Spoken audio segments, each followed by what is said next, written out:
and that brings us to our next item, this is kind of near and dear to my heart. This is the Lady Hatherton mug. And you wouldn't know much by seeing it here, but I was just trolling through the internet one night and I saw the whole story of this woman. She was married to a baron back in the 1800s, and her name was Lady Hatherton.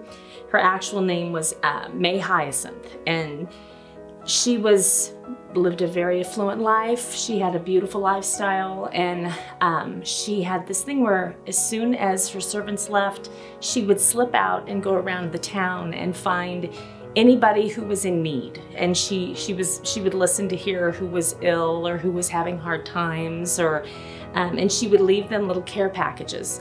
And she would leave medicine, she would leave food, whatever they wanted. And her signature was she would always put a hymn, and it was a famous hymn that's actually on here.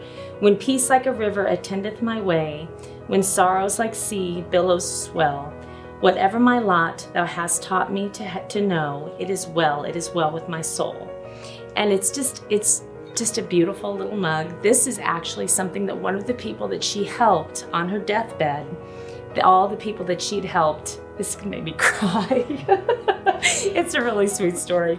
But they all brought gifts to her when she was on her deathbed, and this was actually made in her honor from one of the families that she helped.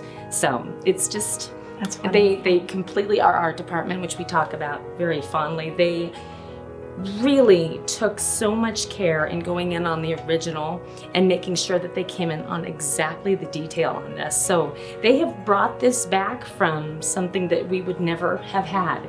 And it is an artifact. Well, it really the line, "It is well with my soul," I think that you could say that was very representative of the Victorians' acceptance of what life gave them.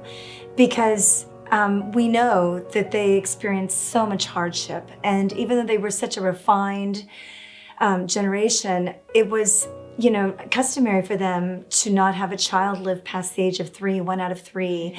All the different illnesses that befell them, the mortality rate. I mean, you were lucky to live to be the age of 40.